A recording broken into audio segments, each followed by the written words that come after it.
Alright. Well, I'm back from overseas, guys. I've been gone for over a month. Did a little bit of streaming and videos while I was gone, but we're back at my home setup, and we've got big news. The Starcraft 2 5.0.15 patch notes has a hotfix. That's right, guys. So kind of like a mini patch update, essentially.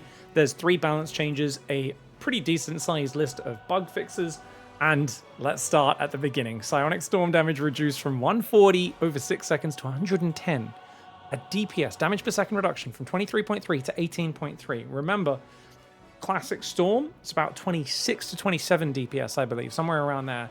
It does 80 damage over 3 seconds with a 1.5 radius. This is 2 radius, which is a lot bigger. 1.5 to 2 might not sound that big, but remember, with radius, the further out that gets, the bigger the actual area is that's being covered. It's kind of exponential like that. Obviously, the inside of a circle, not as big as the outside, right? Just for, you know, the sort of intuitive understanding in case you guys don't know much about radius. Anyways, point being, not only that, of course, Storm is cast at slightly less range now. There's a lot of different changes going on at once. Different radius, different cast range, different damage per second. This is a pretty big reduction though. So let's go in game and let's take a look at what it looks like. All right, guys, we've arrayed some different units here, and we can just kind of hold position these if we want and just kind of go, hey, let's drop some storms and see how long they all take to die. And you can see, okay, it's still pretty significant damage. The Ling Bane dies pretty quickly. Hydras take a while to die. The Roaches do not die from it. In fact, you can see they've got quite a bit of health, close to 40, since they do regen throughout the duration of it. The bigger concern is look at how long fast-moving units can survive through storms. And you can see Lings can actually run through 2 storms and come out the other side. Banelings also can run through 2. So you can see they often do die from the second storm. Let's take a look at that one more time. A lot of the pros have been ringing the alarm bells saying, even the Zergs saying, hey, this might be too strong. If these Banelings can make it through a full storm like that, any fast-moving unit especially is going to potentially cause big problems, but especially a few of the Zerg pros were saying, hey, this might actually be too low. Banelings might be able to just run through and overwhelm Protoss now, and that's one of the things we're worried about is this storm, big area, big zoning potential, big maxed out battles late on. It's going to be pretty useful as a support ability in the late game. But is it something you can rely on for splash damage in the mid game to when you need damage? You desperately need damage to take down like a big mid-game Ravagerling Bane timing or something like that. First thing I actually saw today was Hero Marine here, a clip of him experimenting with it. And he was like, let's see how this goes. And he realized, wait a second, I can stim and just run straight through? And of course he said, well, I like that a lot better than the other one. Like, yeah, I can't stay in the area, but I can run through it now. Whereas the other one, it felt like as a Terran, you would have to run away and you couldn't run through it because it was so big and you'd take so much damage on the way through. So it was kind of prohibitive. Your options were run away and just run around them, and you could really get zoned out. In this case, it creates a no-go area, but you can kind of move through it if you want to. So it's definitely a much less huge impact on units. Guys, we've also got a very short clip. So someone pointed out, Medevac healing a Marine, it will not die. It can eat the entire storm because the damage is so low per second, it doesn't really do that much. All right, so Storm's pretty big. My overall thoughts on Storm, to summarize that section of this Storm is going to be useful later on. I do worry it's not going to be impactful, and we're going to see Protoss focusing more on robo and alternative units and tech choices rather than Storm. I played 5 hours of ladder today. A lot of the games were against Protoss. Not a single player used Psi Storm. The patch had just come out, so I imagine this is players just going, I think that's going to be too weak. I would like to see players experiment with it, see how they can work it into their play. But right now, it seems like it might be on the side of being a bit too weak. On the other hand, one has to wonder, what do I mean by too weak? What is too strong and what is too weak? We have to put this in the context of what is this patch trying to achieve?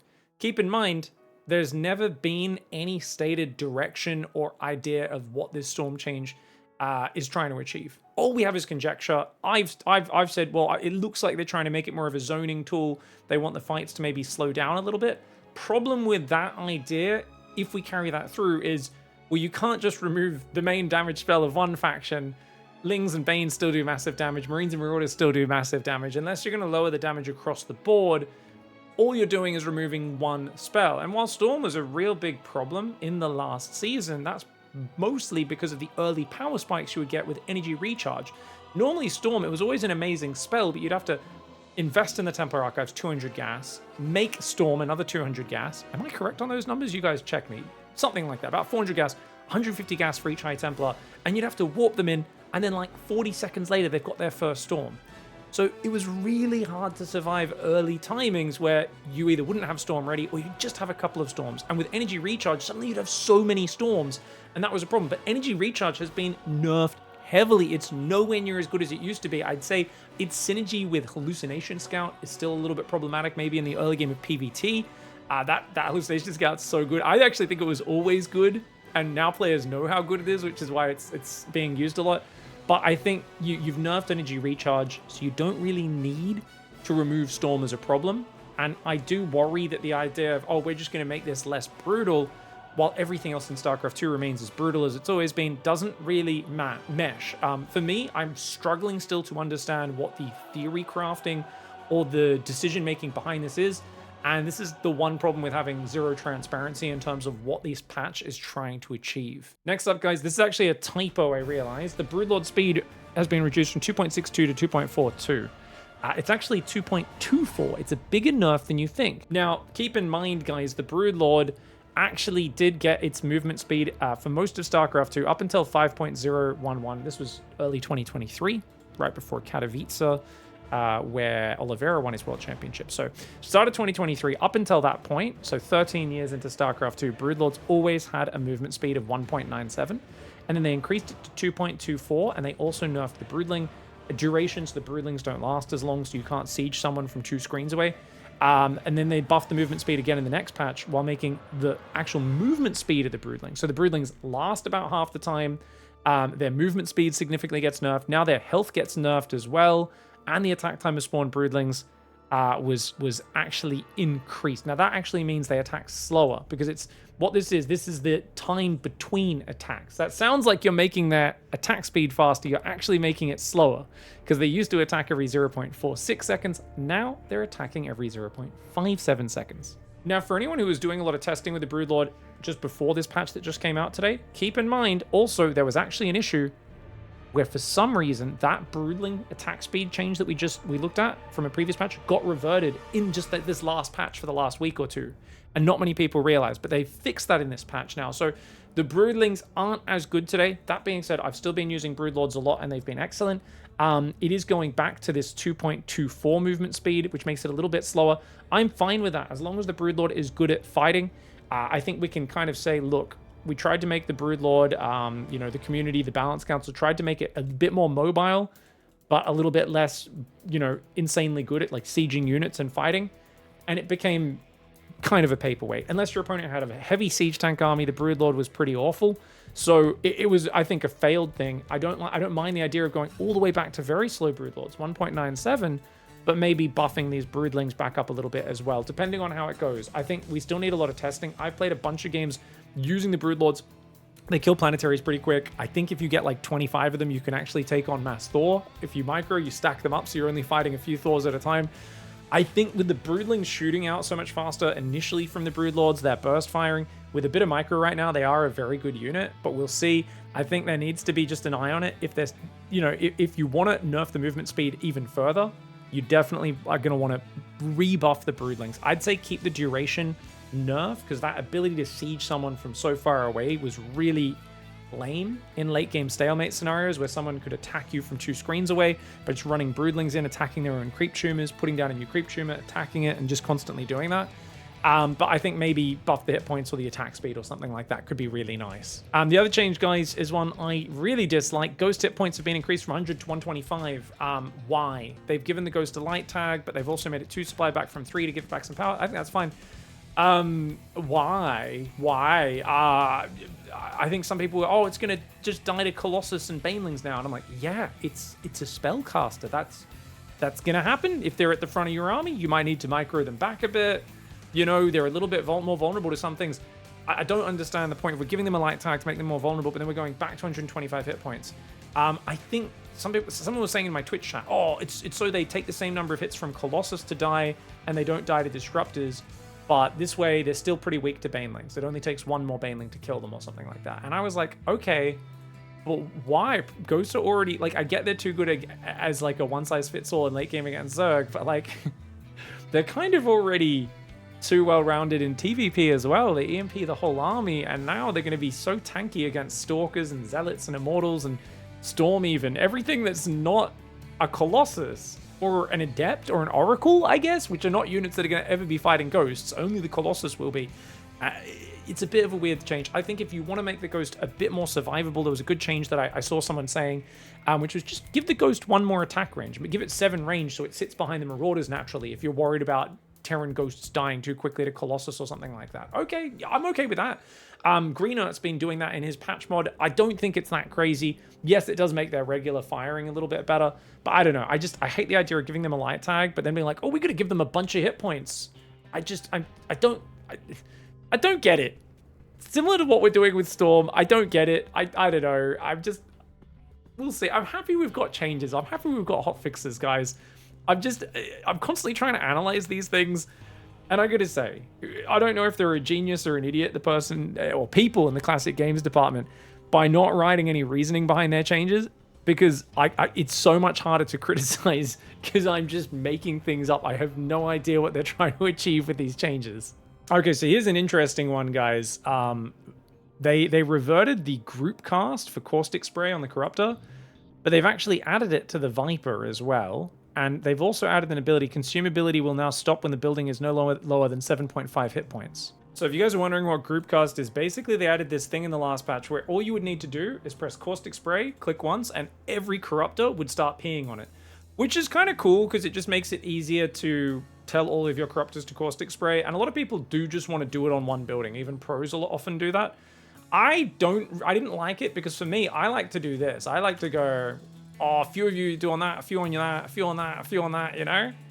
And don't get me wrong, I do have to click a lot if I've got this many Corruptors, but I really like to spread the P out as much as possible like that. And for me, I just like manually doing it. But if they kept it, I wouldn't have been that mad. It's a pretty niche ability.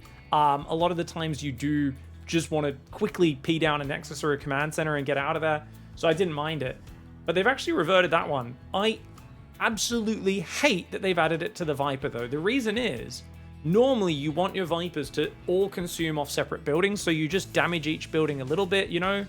And you see, this is the only way you can do that now with this change. I need to individually select each Viper to do that. And that way you get some energy and each building just regenerates and you're not making them very low. And the problem is you don't usually want to stack them on the same building. Now don't get me wrong, in a lot of games, in actual scenarios, if you've only got say 2 Vipers and they both suck from the same building, and then the next time you pick a different building, that's probably fine. It saves you a click. The problem is we're saving 1 click. It's not that hard. And if you've got 4 Vipers all consuming from one building, that's pretty bad because it does do a fair bit of damage. Now, keep in mind, I do think they nerfed the amount of damage that Consume does, right, guys? Because it only does 150 damage. I feel like that used to do a lot more. That's changed, right, guys? If someone could confirm, I can't remember if or when that changed. Oh, you know what, guys? It is actually listed on Wikipedia.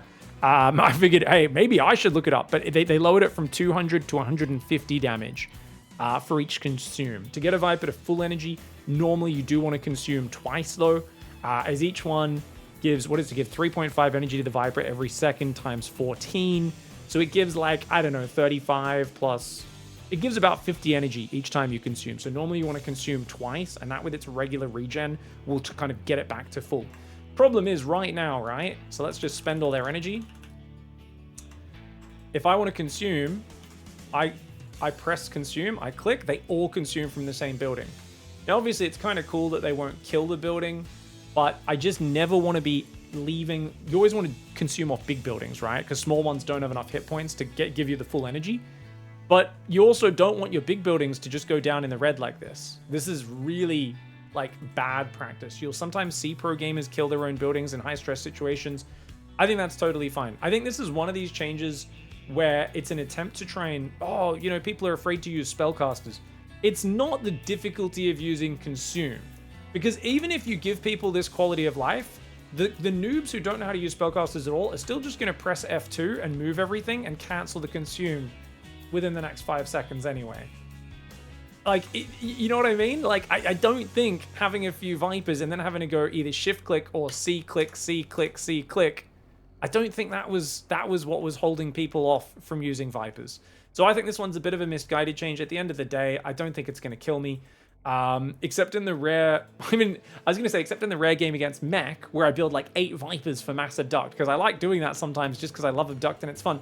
I can't abduct siege tanks anymore, which is just such a random change. I haven't talked about it much because there's been bigger things to talk about, but can we just talk about how random and unnecessary that change is? I mean, the Viper abduct is there to grab siege tanks. It's like its main use. Now it doesn't work on siege tanks. People have been pointing out, I was casting a game yesterday where someone went Phoenix and the Phoenix were picking up siege tanks and they're like, wait, you can't abduct a siege tank, but a little Phoenix can pick one up? Like, what is this? Like, and I totally agree. It's just a bit ridiculous. So look, I'm happy that Starcraft's having changes. Beggars can't be choosers. At the same time, I should be very honest with my criticism and say there are some changes getting in there that I don't really like. Overall, pretty positive that we've got changes happening. There's a ton of good quality of life changes, but it's important to be critical. Even when you're dealing with people who are obviously putting in effort that they don't need to, because Blizzard clearly doesn't care. I don't think a higher up cares if they do anything for StarCraft 2 or not, just based off of past behavior. So, you know, I don't want to be like, oh, you guys suck, you're the worst. But I also want to be honest with criticism, and I want to be very, you know, straightforward and put it out there, because if there's one thing I've noticed over the years with StarCraft and other games, there's a lot of times you get into a culture of just kind of patting each other in the back and, oh, no, good job. Oh, it's not quite what I like, but, you know, I won't cause a fuss. I won't even explain my criticism fully because I don't want to hurt your feelings. And usually that leads to dead games and shit games and games that go in the wrong direction. So I've tried to be pretty vocal for things like Mechabellum right now has like they had a patch with buildings. I just don't think the buildings add much to the game. I think they're just annoying. They're like a little thing that just kind of takes away some of the joy of the game. But for me, I think for a lot of the players, and you know, I'm like, I still love that game, but you know, hey, I think this thing's dumb. I think you guys should revert it. I think it's important to be honest with your criticism and say these things, even when you love the team behind a game and everything else they've done with it. And that's what I got to say with the Viper consume change. Other than that, there's a bunch of other quality of life changes and things, fixing stuff up. Not sure what all of these were. Unfortunately, guys, we haven't talked about, unfortunately, there was a bit of a big bug. They made a mistake. So this one's off Reddit, guys. Female ghosts, remember, were bugged in the previous one where they weren't. If you had the female ghost skin on, it's a different thing in the editor. It was just using the previous patch's stats. So they went in and fixed that. Unfortunately, when they were changing the female ghost from -3 supply per ghost to -2 supply, they forgot the minus sign. So every time you build a ghost, it gives you 2 supply, like kind of like as if you built a depot, a supply depot, or part of a supply depot. So you can see, here's a screenshot. Someone just went in this like mod or whatever, made a ton of ghosts, and you can see they've got max 200 supply because each ghost is giving 2 supply here. So if you guys want to abuse that on the ladder and be a D-bag, go for it. I wouldn't advise you do so, as obviously that's going to be pretty annoying. But I've been told that Blizzard knows about it, and hopefully it'll get fixed in the next set of hotfixes. In the meantime, guys, let's ban the female ghost skin from tournaments, yeah? Probably a good idea. All right, guys, so at the end of the day, I love that we're getting these frequent hotfixes and patch changes to try and hone in on what's good. Overall, I think there's a lot of good changes. I think the Broodlord coming back is really exciting. I think this is, some people are saying, complaining this is a really bad patch for Zerg. I think they were fully focused on just how good Storm was. And the fact there's a lot of Protoss players on the ladder. With this Storm change, I actually think this is an amazing patch for Zerg, so I think you guys should get back on the ladder. Some Zergs kept messaging me today going, but what do you think of the Broodlord nerf? I really don't think making a very slow unit slightly slower matters. The fact that it shoots its first attack so much faster, the Broodlord is so much better than the last patch. Get in there, play some games with it, and also play some games with Microbial Shroud. And if you're a GM Plus player and you have a really exciting game, please DM me either on email or Discord. Come to my Twitch chat, send me your replays, because I've been begging pro players and everyone else, I just cannot get my hands on many replays. I've been trying to use Microbial Shroud as much as I can, and some of these other things that aren't being talked about that much because they're being overshadowed by Storm. Shroud is a massive ability. It kicks in kind of late in the game, so it's hard for us to like get a lot of experiences with it to showcase how good it is. But it is very, very good against Terran. It's also very good against Protoss with Ultralisks versus Immortals, because it massively lowers the Immortal damage especially with the way it you know, splits it in half, the damage, 50% reduction, and then the 7 Ultralisk armor kicks in after that, drops a fully upgraded Immortal down to doing like 24 damage a shot to an Ultralisk, which is not that high at all. So Ultras actually do really well against Protoss Immortals. I want to see how viable that is. It kicks in kind of late though, and it's one of these things where I feel like Shroud is probably super busted against Terran and quite decent against Protoss with that kind of Ultra Corruptor Infestor sort of army, Ultralink Corruptor. It's probably good there. I think it's probably busted versus Terran, but I think it's so hard to use correctly that we're not really going to be seeing that for a while. So whilst we've got these hotfix changes, I don't want us to get distracted from the fact that, hey, here's my prediction. Shroud is probably a super busted spell. You have a disable on this spellcaster, the Infestor. You also have a friggin' 50% range damage reduction, which is huge. That being said, from what I've heard from pros who have been trying it out, they've told me Terrans are turtling quite a lot because of them going for lots of Infestors, and it's really hard to actually break positions because the cast range isn't that great, so the Terrans are really good at focusing down the Infestors with their siege tanks as your Infestors try to get close enough to drop the Shroud. Now, that doesn't quite add up in my head. I think if you either spread your Infestors a little bit before, or you throw your Microbial Shrouds from a bit further back, so they're actually covering the Infestors as they come in as well, yeah, they'll still die to a couple of siege tank shots, but it shouldn't be something where the Terran's always able to completely shut down this. I need to see more games though to really weigh in on it, and I think that's what's really missing from all my analysis on this patch is where you guys are probably wondering, why aren't I casting games? Every tournament is just PvT or PvP. There's no Zergs playing tournaments. No one will share replays with me. Hopefully in a few days I can start actually uploading more casts, and especially Zerg games, and really show what's happening, especially with this new Storm change. I think should bring a lot of Zergs and to a lesser extent Terrans back onto the ladder, players who were all complaining about how good Storm is. And who knows, maybe we'll see the Protoss players complaining a lot more, saying, hey, what the hell did you do to my Storm? You guys let me know what you think in the comments below. I'll try to actually get some proper gameplay and more serious analysis and actual like stern opinions rather than just, oh, that seems a bit strong, that seems a bit weak. I need to see more games, so I'm not talking out of my ass. I don't want to just make shit up and lie to you guys, so I hope you guys appreciate it. Anyway, thank you very much for the love. Thanks for watching. We'll catch you guys next time. Goodbye and good night.